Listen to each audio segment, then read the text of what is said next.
Hello, hello, my Let's Keep It Real people. I'm so excited to be here. Thank you for your patience with the summer. You know, it's been a beat since we've been on, but it's okay because when I do bring you a guest, it's going to be an awesome guest and something that you've been talking to me about for a while. So, without further ado, let me introduce you to Alex. Alex, thank you so much for being on. I really appreciate it. No, thanks for having me. I love it. I think, how do we meet, Alex? Did we meet through Claire? Is that true? I'm thinking Yeah. Claire. Claire had recommended me to you for the highlight the person.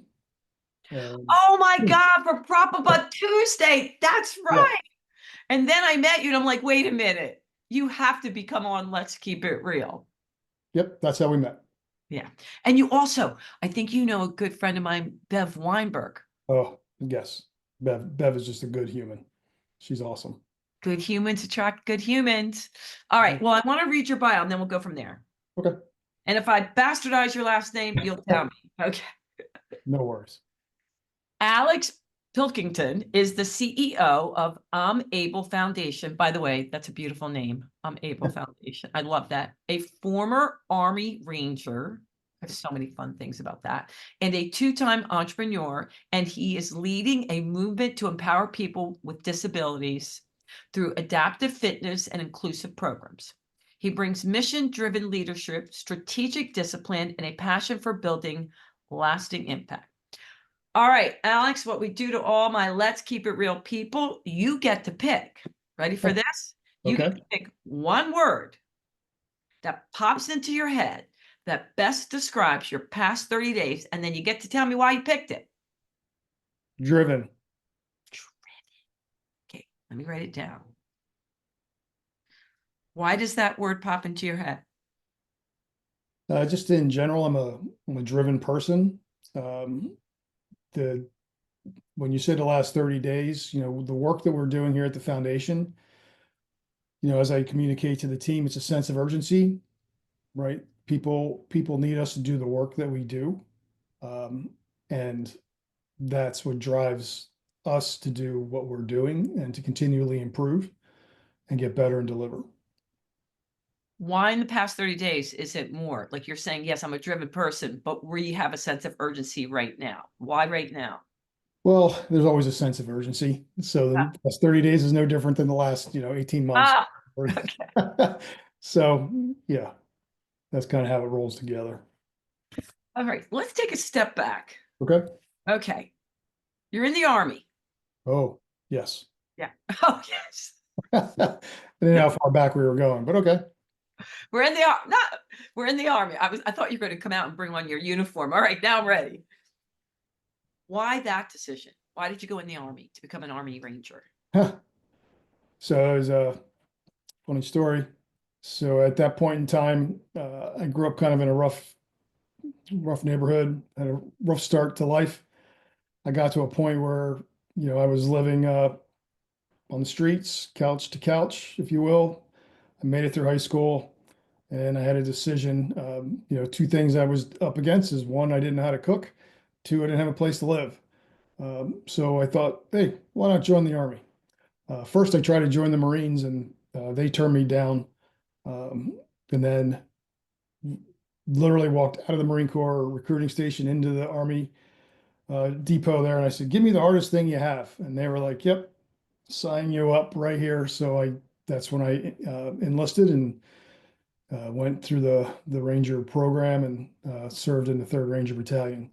In hindsight, I should have learned how to cook and found a place to live, but uh, it was it was an experience that does not leave me. It's with me Oh every my. day. Yeah. So true story. Uh, Okay, so I have so many questions in there.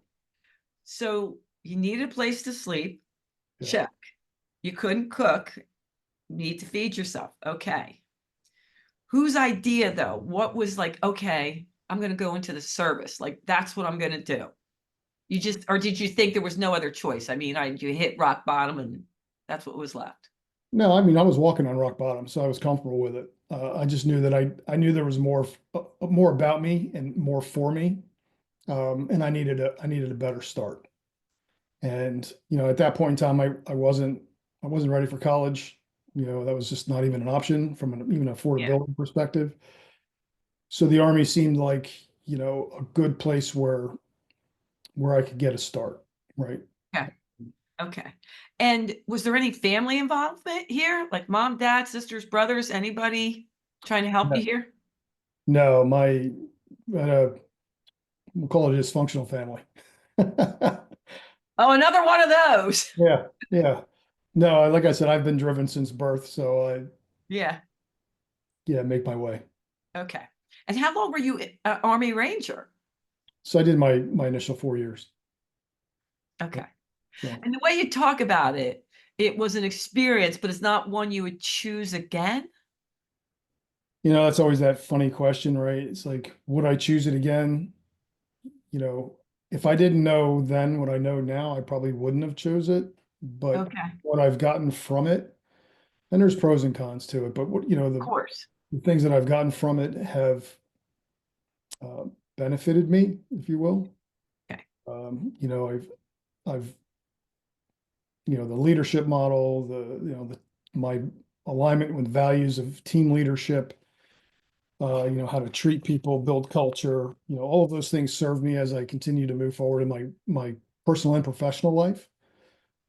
So they were there, they just needed to get uncovered, and that's what being in a ranger really did for me. So, I mean, I had a rough time in the Army, just as a young kid, figuring things out. But it was a good experience. Yeah. At this point in my life, I wouldn't change it. The good, bad, and the ugly, I wouldn't change it Yeah. because it's responsible for where I am today. I always say that. Okay, universe, I don't want to do that again, but I can see why I did it, right? I don't want to do Yeah. it again, but I can see why I did it. Yeah. What was one of the, you said it was challenging. What was the most difficult thing for you as a young person being in? Just the things that you were being asked to do at that point in time. A lot of things that we were doing were for those in the community, right? OPSEC, so Operation Security, and just you join the military. You're like, hey, I'm going to join the military and do these things, but you're there to do a very specific job, and we were very good at doing that very specific job. Mm, And that was really some of the challenge that I had is those jobs that we were doing went against my values and my belief. yeah, I understand. But at the end of the day, it's, you have to make a choice if you want to go home or not. So I wanted to go home. Yeah, but you did your 4 years. Yep, I survived. That's right. Okay, so now take us forward. You get out of the service, and then what? What do you do next? So before I went in the Army, I went through tech school and I was going through the masonry program. So when I got out of the Army, went back right into construction. Oh, So I joined a masonry company, um, and it was a good company. So I was there. I started at the very bottom, um, and again, taking those things that I learned while I was in the military about leadership and management and building, and building and developing cultures of people. I was fortunate to be in a situation where it was a small company, half a dozen people, um, small region, working area, really rough people, staff, right, if you will. yeah, yeah. I mean, we used to we would pick day release prisoners up from, from prison to work. This is like kind of at the point where I was starting to run my own crew and I had a truck and everything like that. And I got off on a story. One of the guys, I noticed I was driving him home after work one day. My wallet was on the dashboard. It was a little bit thinner than it was when I started. So I, confronted him, and I'm driving this old dump truck with a stick shift. And next thing you know, a fight breaks out in the front seat of the truck, and I'm still trying to drive and uh, take things under control. And I wound up getting stabbed with a screwdriver on Oh, my ribs. So, I thought to myself, we got to have better people, right? It's not a good element. So I was fortunate where the owner of the company would listen to what I had to say. And I had no idea what I was doing, but $500,000 company, half dozen people.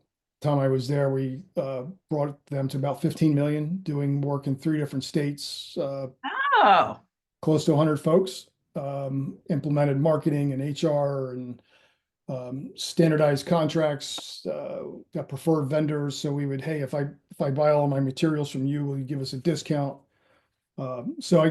He's like, hey, do whatever you can. And that's what I did.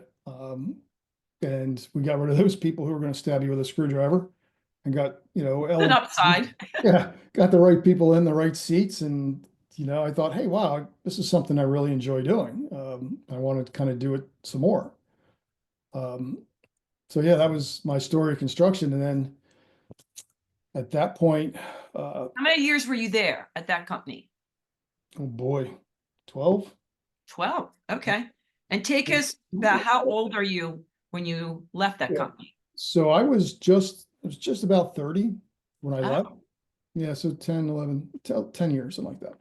So I was 30 when I left. At that point, I had a wife and kids and mortgage and oh, so in between that, while you're getting stabbed with a screwdriver, you met your wife and you had kids. well, I actually met my wife in 8th grade, so we just didn't know at that Stop. point. That's a whole nother podcast. Wait a Yeah. minute. Wait a minute. Okay. Side note. Okay. So you met your wife in 8th grade. Right. When did you become serious and decide you were going to marry her? She found me in a bar a couple weeks after I got out of the army. Um, Okay. So you broke up yeah. Yeah. along the way. You went in the service, Yep. go out for a drink at a bar. Yeah. Now you're in your 20s.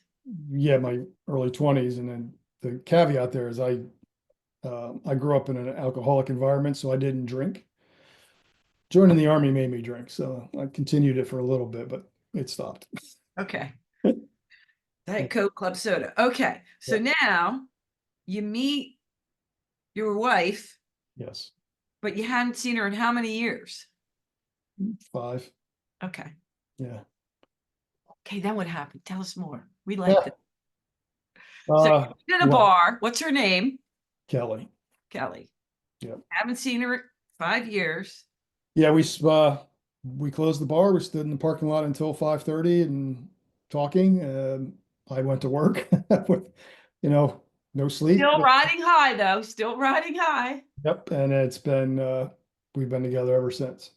So, okay. How long did it take for you to get engaged since the parking garage or the parking lot? Probably about a year.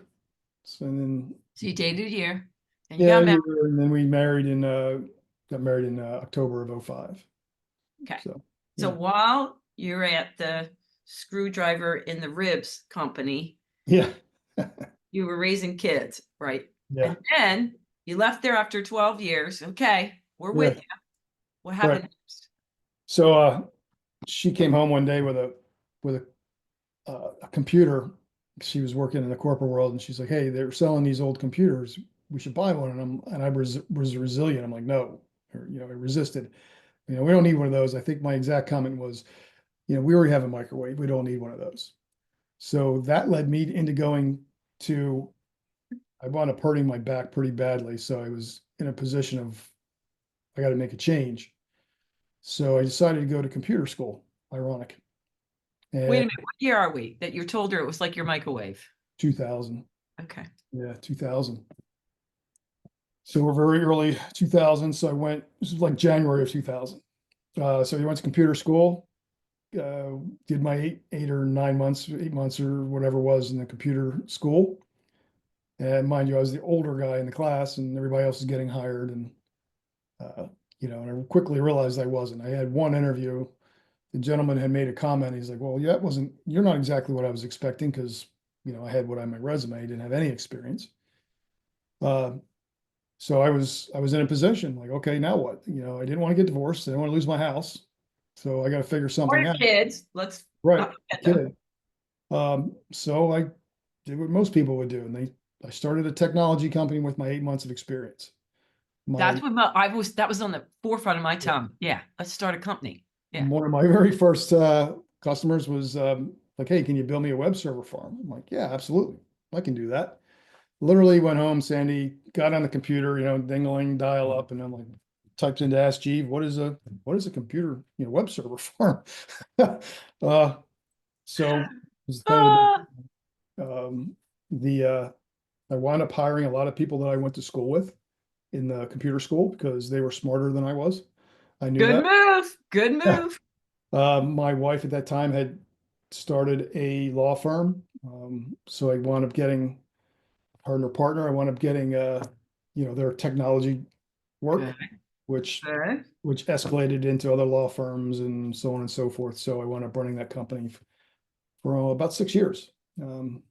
Yeah, we did probably closed out somewhere 18 million, 15, 18, $19 million at that point in time. One of the first guys I hired, he was interested and I sold the company to him. Oh, Yeah, so part of that discussion was that they wanted to, or he wanted to reposition it for sale eventually. So I created a board of advisors. I sat on that board as the chair, and we guided that organization to be acquired by a large technology company in California several years later. Um, wow. we had companies, Thank God for Kelly. yeah, right. Microwave. Yeah. Who would have thought? You never know, right? Because you never know where opportunity is. Uh, yeah, so it was companies reacquired. We had contracts with Merck and DuPont, Bristol Myers Squibb. So there was many times I'm sitting in these high level discussions with senior level executives, kind of having this out of body experience, like, I'm just a kid from Jersey. What do I know, right? I was on the street Yeah. too long ago, and I got stabbed with a screwdriver. Yeah.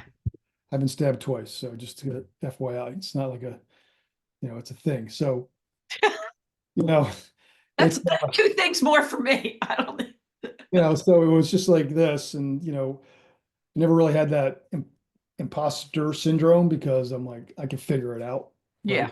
I knew Well, of enough, course, you look what you did. Like, right? yeah, what's a I web server? knew All right. I knew I wasn't the smartest person in the room. I know I didn't have to be, but I needed to surround myself with people you know, who were smarter than I was and Which is provide them with. brilliant, brilliant. Which is your first tip. Leadership starts from within. Look at what you did. Like, okay, I may not know enough about this, but I know people who do, and I can bring them together and lead them. Yeah, there's the fault line of leadership beliefs these days is that leaders have to be the smartest and they have to be you know they can't be humble, right? Uh, Mm, and I think that's when leadership breaks down. You want somebody to follow you. You want someone to get up out of that foxhole and kind of run across an area where they might get hurt or worse. yeah. They better believe in something more than you know. So that's kind of my philosophy, and I still use that to this day. So yeah, I mean, I was very fortunate too. At a very young age, my mentors were like, surround yourself with people that you believe are more brilliant than you in that area of life. So it used to become my tagline when I didn't know something. Don't worry, I know a guy. I know a guy oh who yeah, knows a guy. right, And I was okay. Like, yeah, I have no idea what you're talking about. Go forth and conquer. And that really was my secret to success. right, And I yeah, loved it. I loved it. yeah. Leadership starts from within, and it's part of that is being honest with yourself. What your strengths are, what your weaknesses are, and you know, being disciplined for yourself, living up to values and, those sorts of things.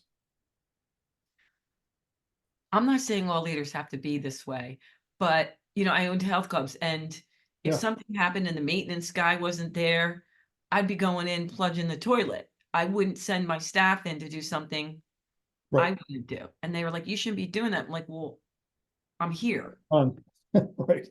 Well, I'm not going to ask you to do something I wouldn't do. And I'm not saying that's everybody's, but I do think that was another one of my secret sauces. All right. So now here we are. Yeah, You sold the company.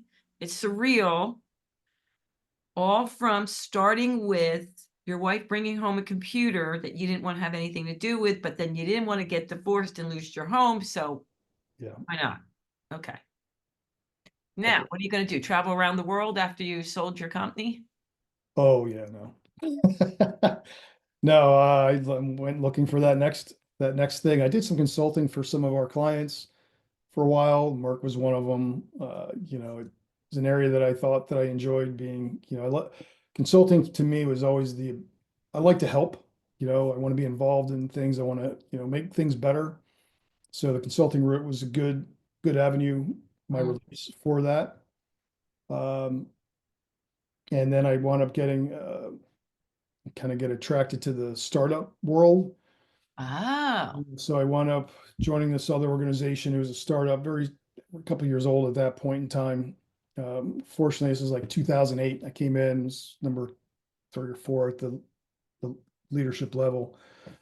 At that point in time, that, and there, I wound up, right before there, I wound up getting my bachelor's degree in business. So, okay. you Where'd you know, go? I went to University of Phoenix, right? I saw that people in the direction I was heading had degrees, right? And, Mhm. I didn't, I had business ownership and successes, but I felt like I wanted that education. Good Uh, for you. so that just continued on another path. So I started with this organization, 2008, had most of the eggs were in the financial services basket, had one pharmaceutical client. And as we all know, 2009 happened, the financial industry collapsed, and um, the company we went to do like about 300% growth over that year or so that I was there. And so they wound up kind of shuttering for a bit during 2009 because most Mhm. financial Yeah. services companies are closing. So at that point in time, a guy I was working with, somebody we both knew outside of the company had this brilliant idea to like, hey, let's start a company, right? Why not? Start a company when you you have no experience, or you start a company in the worst, economic downturn in most America, What's the downside? right? What can go wrong? Yeah. Uh, well, ironically, so we did okay. There was a strong belief at that point in time for me is like, hey, if companies and leaders thought more strategically instead of reactive, all right, uh, we might not be in this situation. But also, if leaders had better tool sets, not just this is how the school has taught me to lead, right? Kind of bringing that special operations group leadership to the forefront and strategic planning and execution. So we've really formed the organization around that model, uh, Mm. from a consulting management perspective. And, we ran the organization for five, 6 years, something like that. Uh, there were some challenges with the partnerships, as most partnerships are, and we decided to, go our separate ways, and we sold the organization and dismantled it and went from there. So fun while it lasted. Was And it fun? Was it fun? it was fun. It was good to be in a group of people as opposed to being alone. Being alone Yeah. starting a business is, right, man, it's the loneliest place you can possibly be. Mm-mm. Um, every decision is just another gray hair. So it was fun to have, people that had skill sets that I didn't have, right, that could bring things to the table. Fortunately, one of the partners was not as skilled as we had hoped. So sales suffered, but we quickly learned. So it was positive for the most part. We did enjoy what we did. But when the partnership became a bit more strained, it just was like, Yeah. okay, this isn't fun anymore. Okay, so you've had like 8 lifetimes already and reinvented yourself. Yeah, we're only getting started.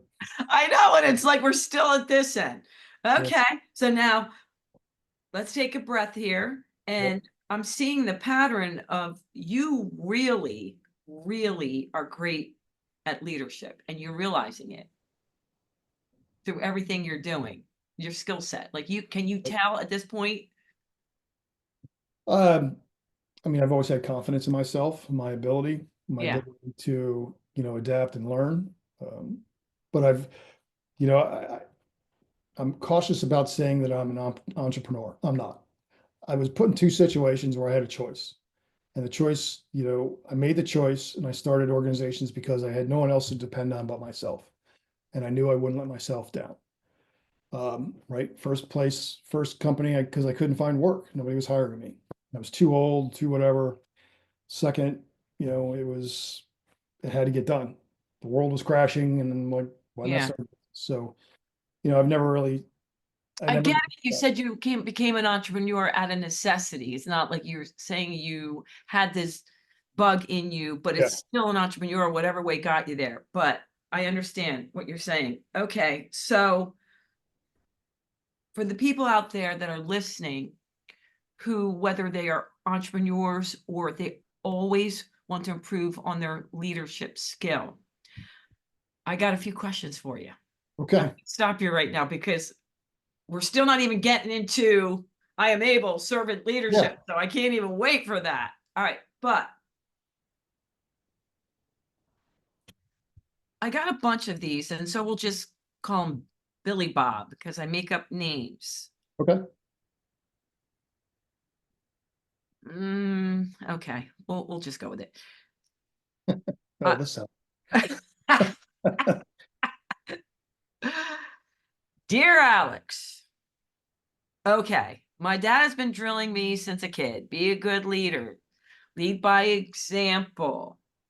Consider all the other people around you. Take a big picture. Don't just look at the one narrow view. Make sure you listen to everyone. And the person says, because he's like me, I say this cool, cool, cool.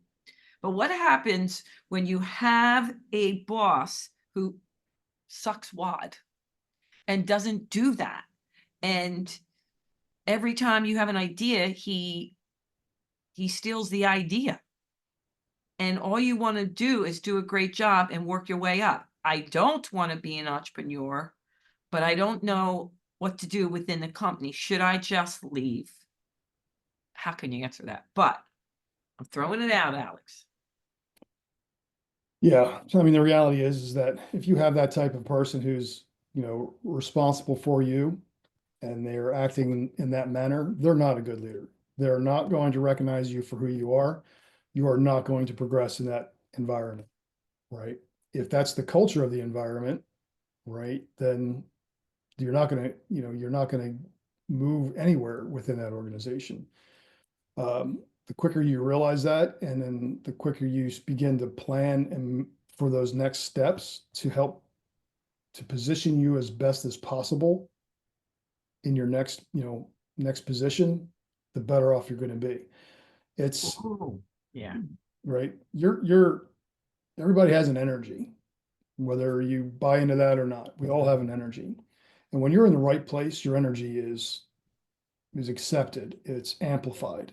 When you're not in the right place, that energy is suppressed, right? And it affects your body, affects your mind, affects your relationships. So you you can associate with the term flow, right? When you find the flow, that flow state, that's what that is. If you're not in that flow state, or if you're not looking for it, or if you're in a negative environment, you're not going to make that change. You have to be in an environment that, supports that. So good. Billy Bob basically saying, get out. Yeah. Time to Move leave, everybody. Time to leave, right? on. Okay, this is a good one. Okay, Call her Sally Bell. Sally Bell, dear Alex, I've been with the same financial institution, bank for 20 years. Operations management. Love what I do, love the people until the new boss, who is best friends with the president.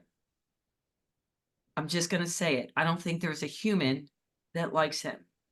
hmm. Not only is he mean spirited, but he also falls asleep during meetings and he falls asleep on phone calls. But I can't see him going anywhere. After being there and risking all my benefits, which I'll get in 5 years, I'm considering leaving. I don't think I could stay another 5 years. I've always loved the nonprofit segment. Please advise. I won't leave until I have something, but I think I do need a big shift. I don't know if I want to go into banking, even though I won't let this guy sour me. Please help. Well, internal resilience is an important thing, right? And I understand the position she's in, right? She can see the light at the end of the tunnel, and want to give up her benefits and the scenario overall. I can tell you that nobody moves into the nonprofit space if you're looking to get rich from a financial perspective. Okay. From a quality of life and fulfillment perspective, there is no amount of dollars that you can put on that experience. What I've that experience, like for me, being at I'm Able, has both enriched my life personally as well as professionally, more so than it ever has. Right, I've always been driven to do things, but there's a different drive. My drive now is improving the quality of somebody's life. I take that very personal. So do your research, right? Look for, if you're trying to survive those next couple of years, maybe find something that gives you that fulfillment that will help you buy time, right? Um, and being at some one point in time in history, right, being in an organization for 20, 30, 40 years was, commendable. Yeah. Certain age Yeah. group, and it'd be great, get a job, be there, retire, you move up, you can see a future, you can support a family, etc. Those days, unfortunately, I think are gone. Yeah. So being active in the networking community, looking for new opportunities, especially in this marketplace, is always a challenge, but maybe find something that's different that will provide you some different fulfillment. I like that. But I like that option. Or if she's moving into it, realize it's not for the financial change because she's probably after 20 years making a lot more as a VP in fact. Yes. Yeah. All right. So now let's get back to your story because we're hanging here. Here you are. That company went Yep. off. And now what? What's next? I'm so excited to find out how you got where you are. Oh, well, I can give you the kind of the run through version. So at that point, I just did a little bit more consulting. I was doing probably some fractional work. I wound up getting connected with an organization that was looking to go national.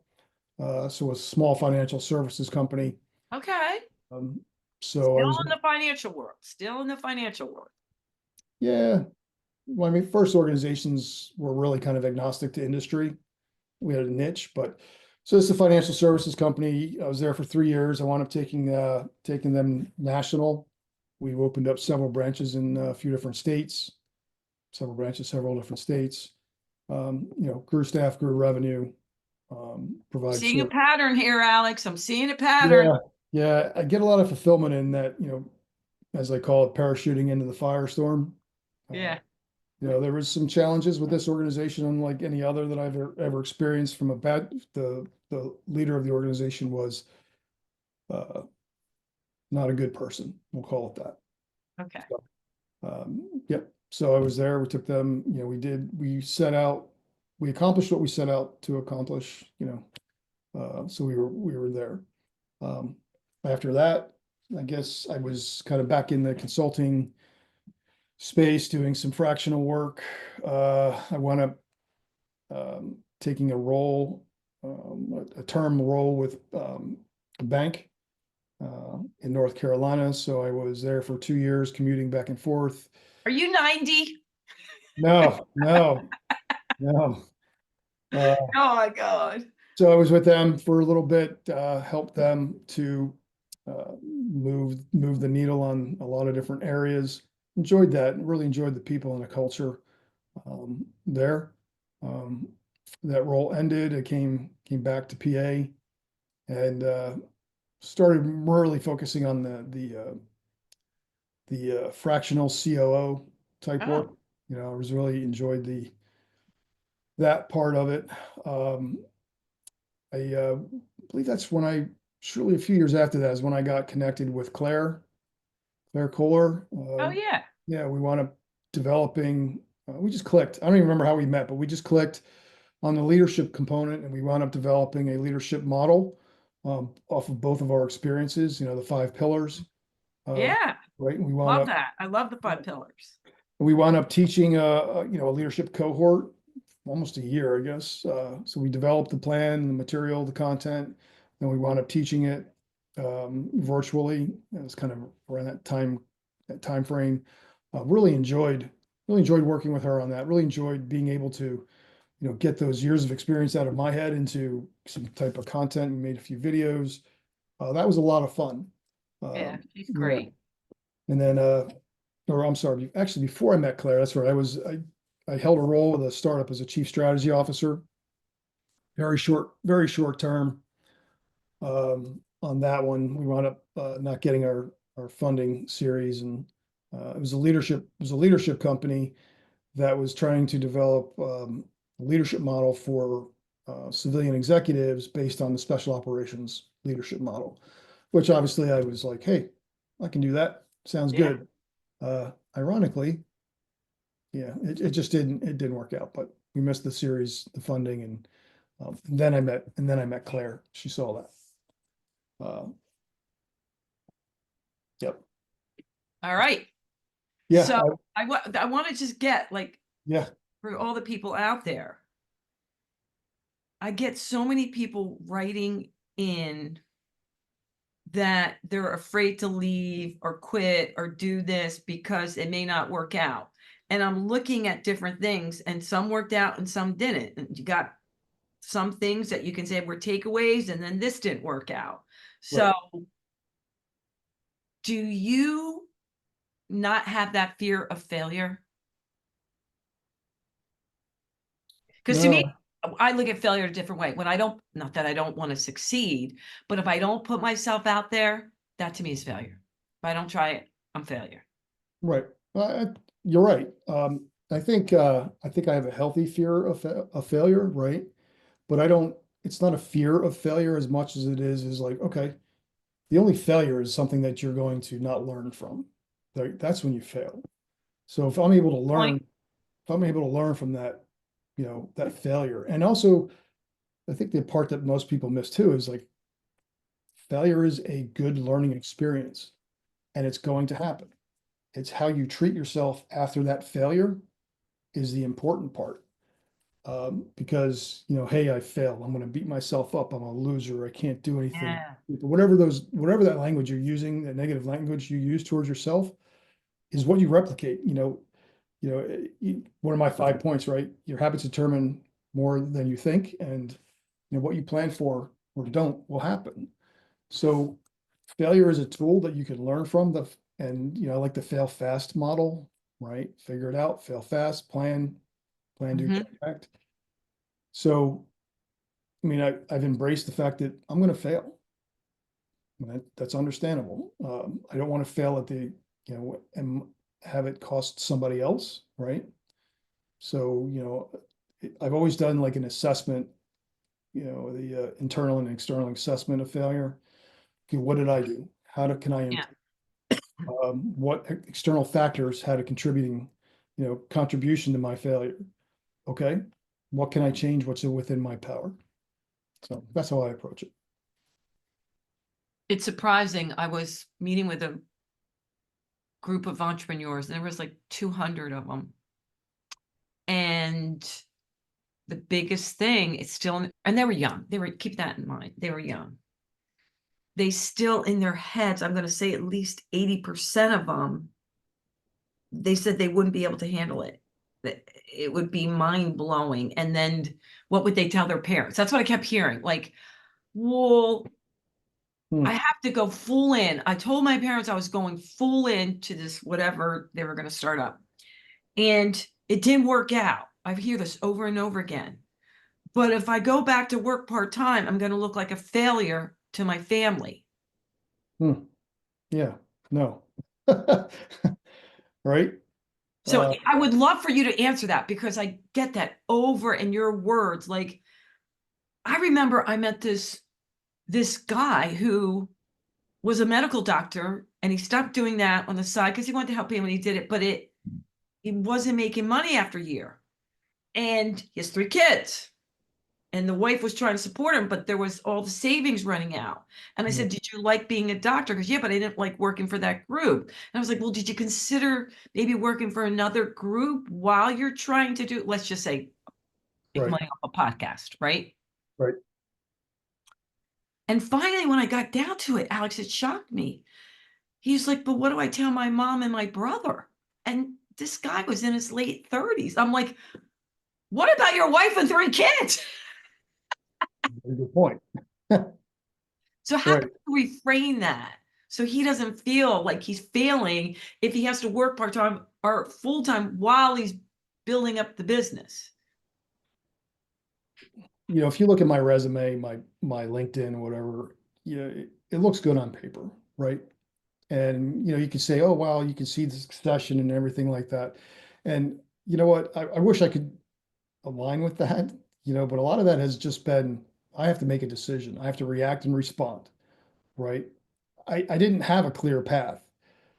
It wasn't like I'm gonna go here, I'm gonna do this, I'm gonna do that. It was, okay, now I'm here, now I have to figure it out.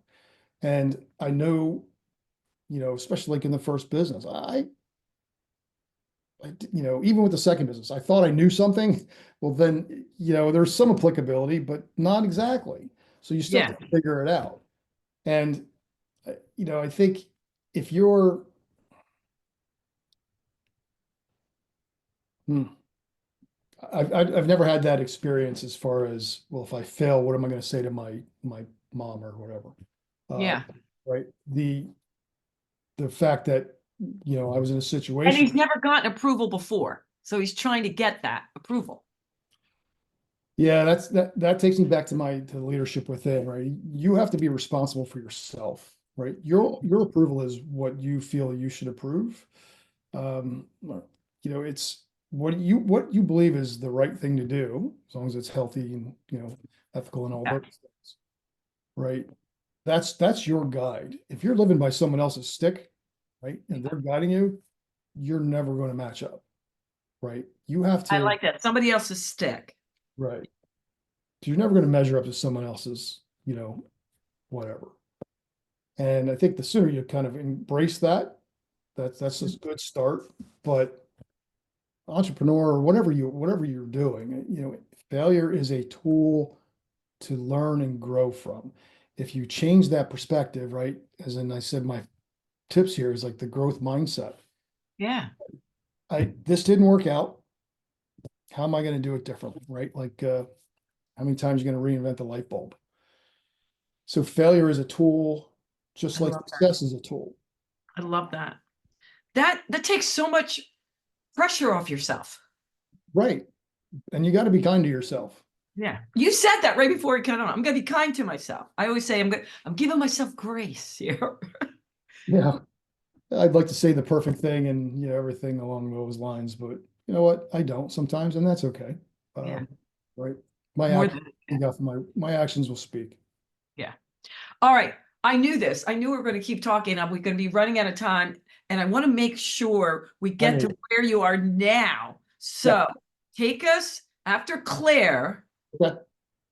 I want to hear a little bit more what took you Yeah. down the path of I Am Able Foundation. Yes. So never in my wildest dreams have I ever thought, even considered a nonprofit.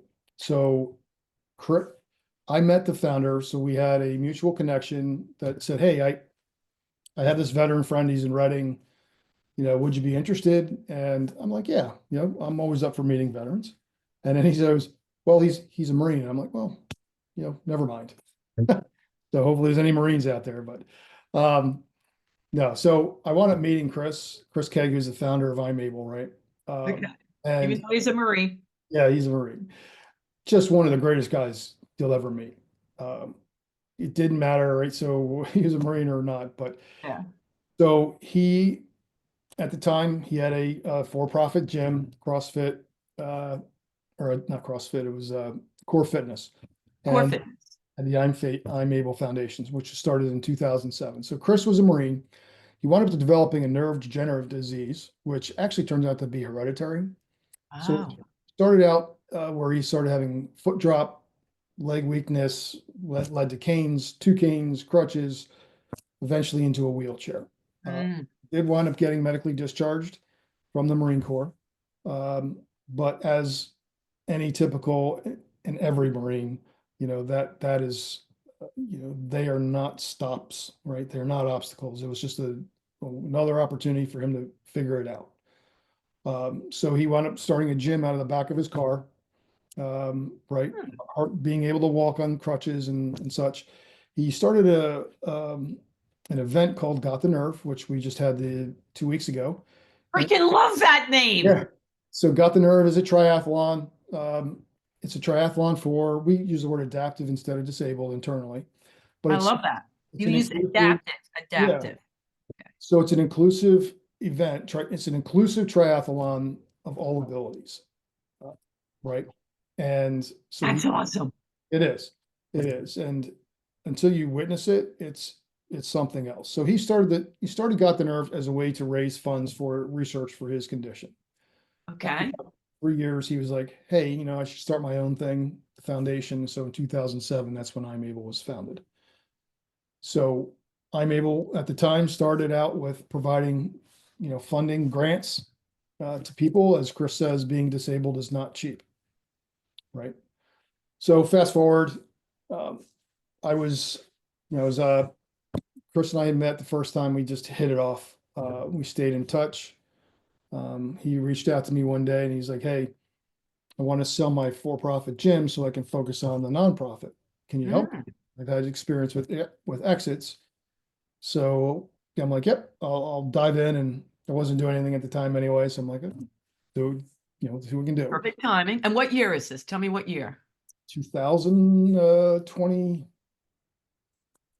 2020-ish, mid-year, yeah, 2000, Oh, mid-year during COVID? 2020. Yeah. Okay. Yeah. So it was a lot of virtual. Um, Okay. there was that. And so we wound up doing the transition. He was doing his thing. Actually, was it 2020? It was early 2020. So he was doing his thing. I was, doing my thing. And then, like I said, I wasn't ready to retire, but I wanted to do something. He and I stayed in touch, met for coffee a couple times. At this point, he's in a chair and, he's got that Marine, voice leading 5 o'clock in the morning workouts and such like that. So we wound up getting together for coffee again in 2021, around April, May, something like that, maybe May. And I'm like, "Hey, how's it going?" And he's like, "Oh, I've kind of gone as far as I can go. I'm not really sure how to do it to move it next." Yeah. One thing about, and this is not just with nonprofits, it's with any organization where you might be very good at that widget, right? Starting that widget, but you might not necessarily be the best at managing people or company organization or that type of thing. Gotcha. Right. So that's what I was up to. I'm like, I'm not ready to retire. Just kind of looking for something to do, but I'm done with the consulting thing. I'm looking for a home, right? A purpose. I needed a purpose to continue, having that energy, to be honest with you. Yeah. And he's like, "Oh, I could see how you could help us." He goes, "But I don't think you can afford, I don't think we can afford you." I'm like, "Yeah, you're probably right. You can't afford me." But I'm Okay. also not in it for the money or the title. Yeah. If you're Yeah. leading, if you lead with that, you're gonna miss fulfillment. Oh my God. The focus areas for me is, leadership, management, and accountability, right? That's Leadership, say that management and accountability, accountability. right? Okay. And that starts at first person, self-leadership, self-management, and self-accountability. If you can't, as a leader, hold yourself to those three, you Yeah. can't hold others to it.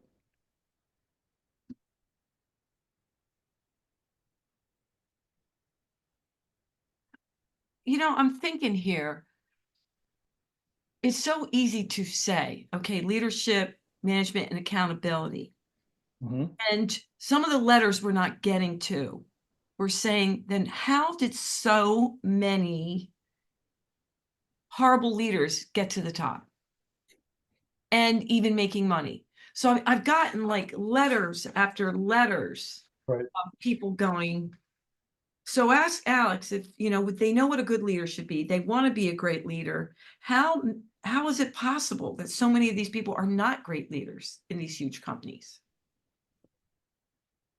So the saying, right? People don't leave companies, they leave poor leaders or poor managers, right? Yeah. My own experience and what I've observed in my lifetime is like the one organization, financial services company, he started that company and his turnover rate was just insane, right? So there's that.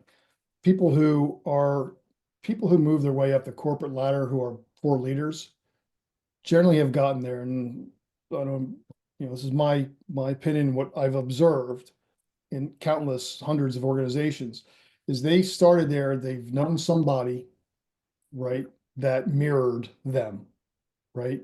Hey, you look like me, you act like me, all right, and they get the job done, right, at any cost.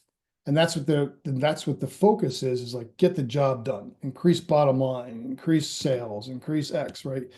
And while that they're tangible results, right? We've raised revenue by, 1,000%.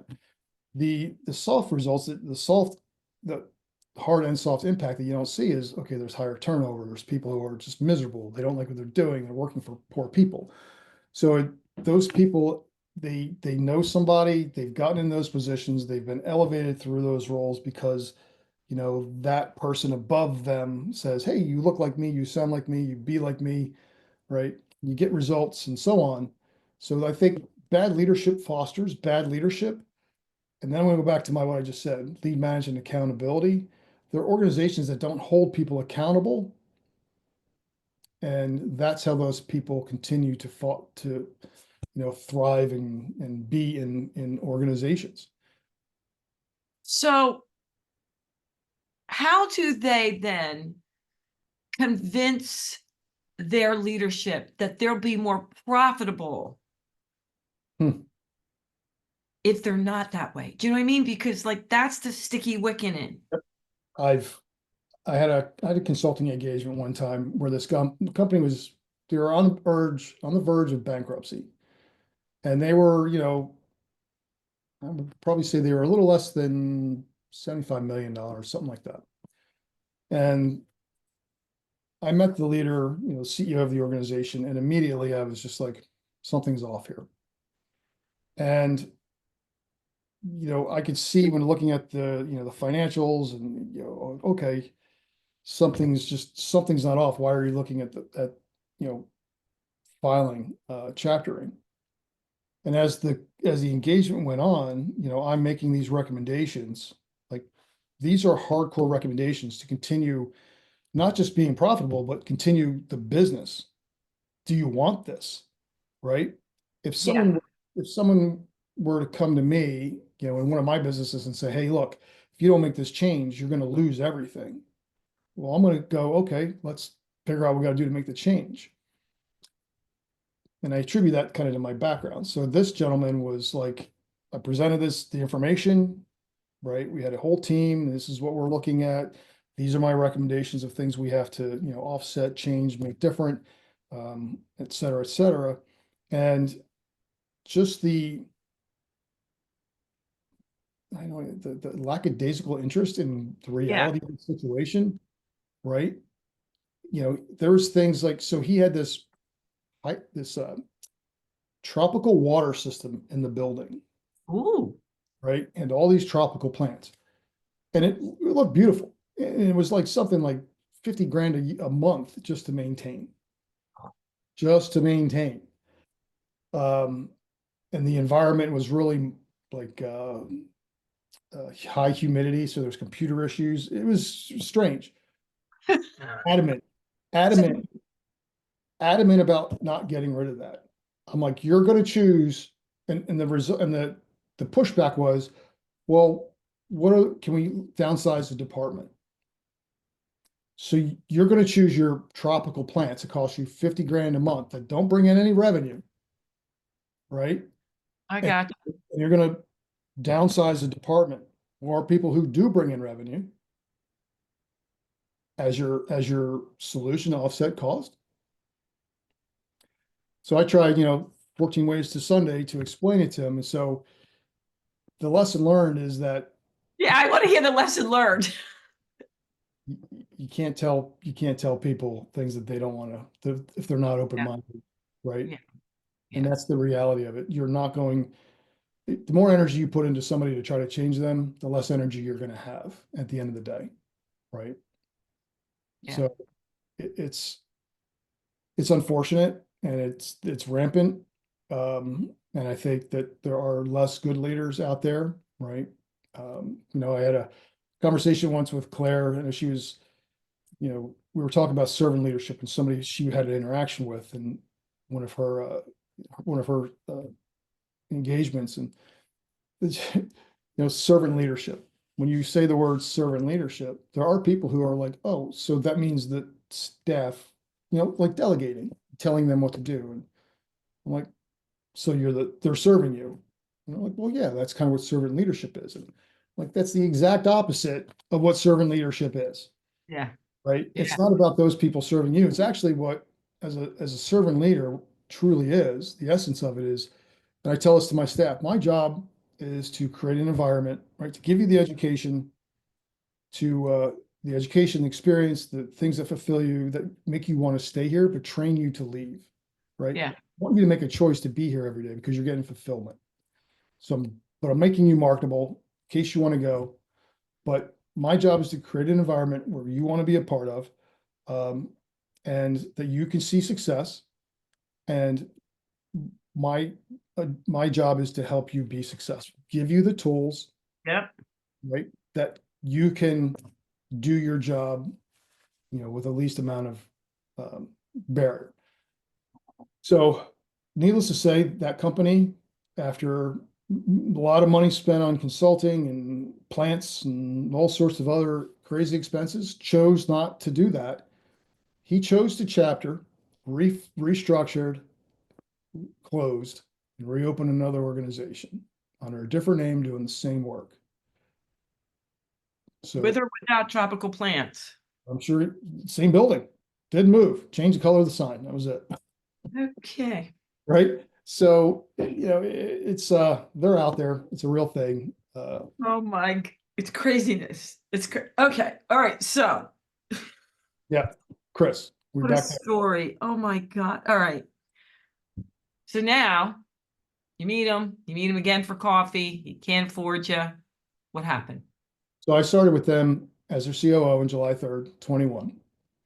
And so I quickly realized Hey, that, but why? Like, do you know what I mean? Because like what made you go, okay, I'm gonna do this?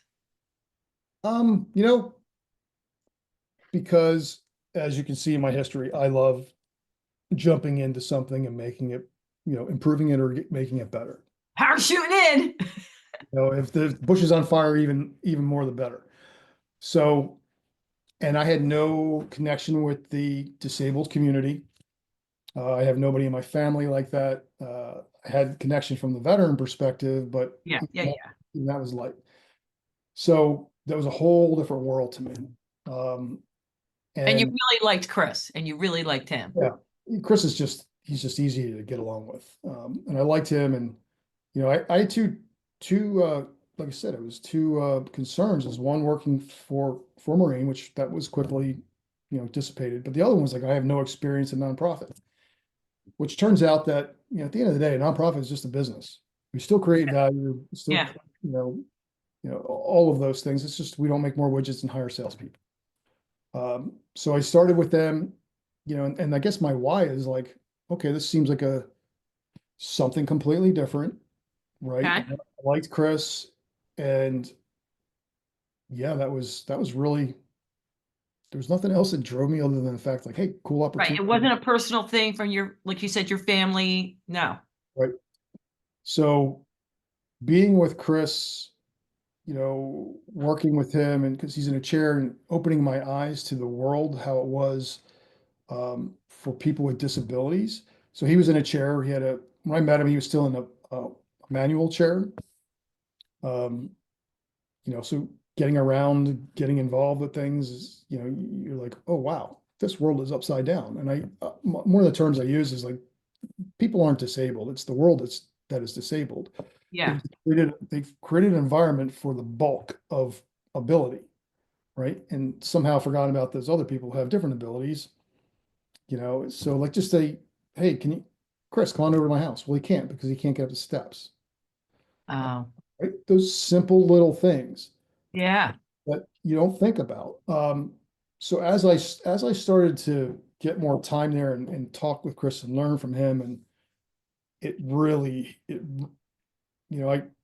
I've always had this thing about bullies.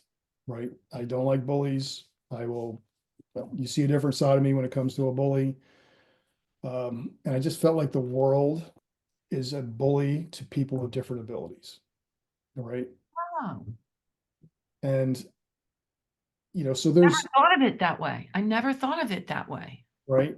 It's really, when you put it in that perspective, at least for me, it was like, okay, I am all in.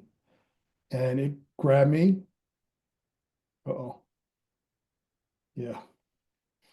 It grabbed me enough to make it personal, and it became a personal mission of mine that there was a need for a voice. And Chris has a great voice, or he had a great voice. He's been an advocate all his life. And we need more people to advocate for people with different, alternate disabilities.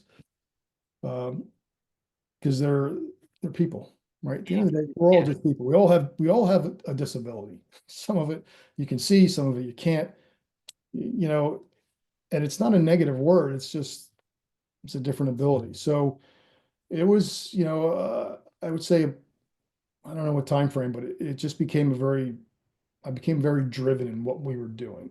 yeah, yeah. Uh, and and it was easy, right? Um, about a year and a half into it, Chris called myself and our development director into at his house in 22, 3, somewhere around a year and a half, 2 years into it. And he called us over and he's like, hey, my condition has advanced. Mm, And we're like, okay. So he kind of filled us in on that. And we really didn't see anything, but after that, we started to see some mild changes. Unfortunately, you know, those changes have significantly advanced. So he is no longer really in the day to day. He was the CEO and the founder, which he still is the founder. So 2024 in January, we moved him from the CEO role into a new role I created for him called the Chief Motivation Officer. And I assumed the CEO role, so from COO to CEO. mm, So to protect him, to give him that space he needs to, yeah, you know, be do what he needs to do for himself. He's always been selfless, right? And that's why the reputation of the foundation, the reputation of him is something unlike I've never seen before. I think it's something aspiring for everybody to try to achieve. What he's done is just remarkable. He's done it just because he is who he is. And that's even the best part. yeah.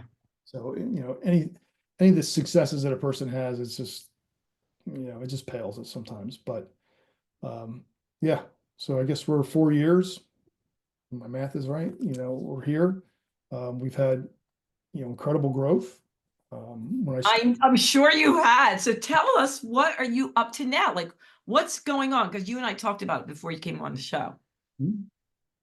Yeah, so I mean, we'll get to this in a second, right? What we have planned, but just in this past year, each year we've been leveling up. I've implemented, we're still doing implementation of digital transformation, letting, technology and data drive decisions. We've implemented EOS 2 years ago to help, guide the strategic direction, develop the business plan. When I started, there was 2 employees. Now I think we're at 9. Right, we're doing a lot of things to enhance our transparency. We've programming, when I started, I think we were probably doing 250 hours a year in programming. We're on track to do 1,000 or so this coming year. Um, Wow. yeah, we have programs for all sorts of people with disabilities. Or you have program services and events. So programs are all free, or they're not free. They're donor or foundation supported, Okay. and they are open to people of all abilities. We're inclusive, uh, right? So we have adaptive fitness, inclusive fitness, um, and then we also have a veteran programming. So for veterans, disabled veterans, as well as able-bodied veterans.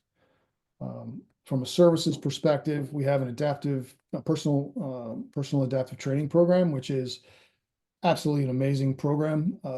Unlike anything you've ever seen. Basically, we pick up where traditional care medicine leave off. So if somebody had just lost a limb, they're like, go through the, OT, PT, insurance says, hey, you've gone as far as you can go. Well, maybe they want a bit more quality out of their life. Maybe they want to reach a cabinet. Maybe they want to compete for the adaptive CrossFit games, or maybe they just want to stand. So all stories that we have that I can provide to So you. daily functions, they just, Yeah. like you said, reach a cabinet. Yeah. Right, but we also have people who, two folks, one's a quad amputee, one's a below knee amputation, who went through this program, qualified for the adaptive CrossFit games. One person, the doctor said you're not going to able to walk or stand ever again. And well, she's standing for almost an hour. She's walked 40, 50 steps. They're just one in hundreds of stories. And our events, right? Like we said, we have our traditional ones, the Got the Nerve, which is a triathlon inclusive event. We're working on building that out. The plan for that is to go national, for Got the Nerve. So it'll be a competitive series, whether it's a triathlon, whether it's a duathlon, whatever the case is. We are a USAT Triathlon Paris Series partner, so we made alignment with them. Uh, we have uh, we have an I'm Able Games coming up on September 20th. So that is really that's a lot of fun. So last year was the first year we've done it. So it's a combination of a few different things where I'll run, walk, roll. There's a wing eating contest. There's some CrossFit. There's the trifecta. You can do all three of them. All abilities welcome. All ages welcome. Oh my God. Mention the I wing love the eating. way you include the wing contest. Yeah. So there's that. That's at the Reading Airport. So it's party on the tarmac. It's a great experience. Um, this past year in March, we had our annual Bash fundraiser. We had 800 people at the Bash. And I think we close to $400,000 raised. So for Wow. context, 6 or 7 years ago, it was 50 people in the basement. They raised like $60,000, $70,000. Yeah. Um, so that's always a lot of fun. Sunday, November 2nd, we have our ruck and roll. So for our you veterans out there, no matter Yeah. what your ability it is, we are going to do a ruck, also on the website. So it's a ruck and roll. So if you can, whatever your ability is, come on out. That's, like I said, that's in Reading. Information's on our website. But Is that where your headquarters is, Reading? yeah, so we have a gym facility in Wyomissing. So cross 422 in Wyomissing there. So West Reading, Wyomissing. So Yeah. that's where our gym is. That's where we do the bulk of our programming. But yeah, yeah. Holy moly. Alex, what a journey, man. Oh, it's been fantastic. I'm blessed, right? I feel that I've led a golden life, if you will. It's whatever the term is. You know, it hasn't been all peaches and cream, but No, I get that. Yeah. experiences and memories and things to look back on. That's a gift. Yep. And I love that you're saying that you feel like, I always felt like I was one of the luckiest girls on earth. But when you looked at the journey, they're like, are you sure? Are you sure you feel like that? But it's your mindset, it's your attitude. Yeah, it's where it starts. From the time you get up to the time you put your feet, back up in the bed at night. Your mindset drives what you do. And like I said, what you plan for, what you don't, will happen. Right? Those 5 tips are what are my everyday. And sometimes you forget. Yeah, that's Yeah. okay. But at the Yeah. end of the But day, because it's such, like you said, a habit, and right, I see your habits determine more than you think, you get back there quicker. You don't steer off so long. right. Simple things like I get up every morning, I make my bed. People are, my grandkids are like, why do you make your bed every day? You're right? Because it's that one simple thing that I know that I've accomplished.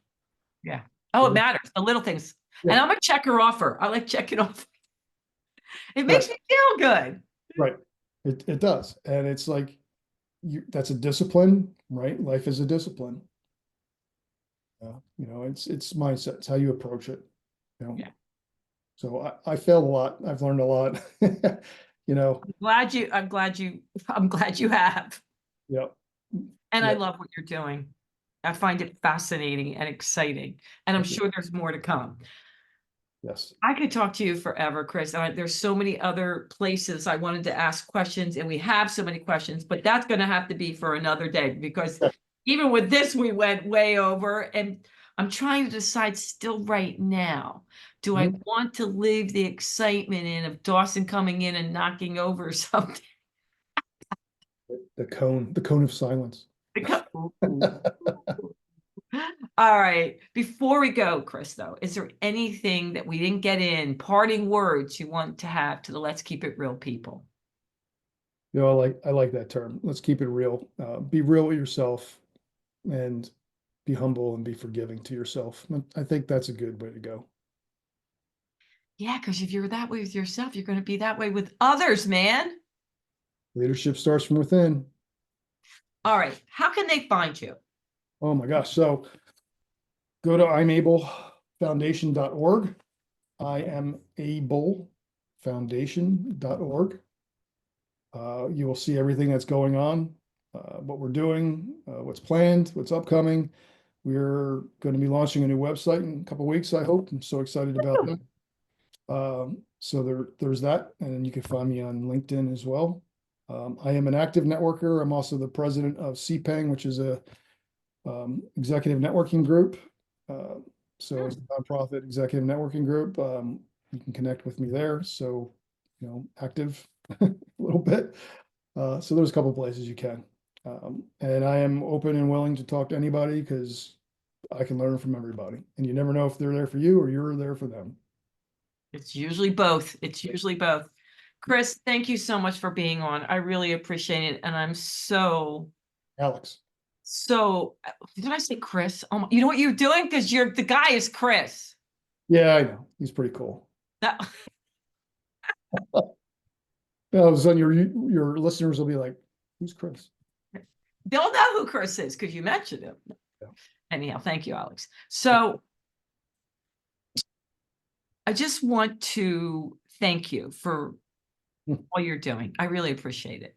I love that you're making such a huge, positive, powerful impact in the world. I really do. Hope so. You are, you know it. And I hope it inspires others to do the same.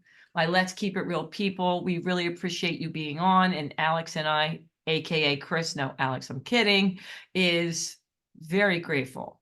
Anyone you want to share it, like it, subscribe, it does mean a lot. And until next time, you know what I'm going to say. Thanks, Alex, and toodles.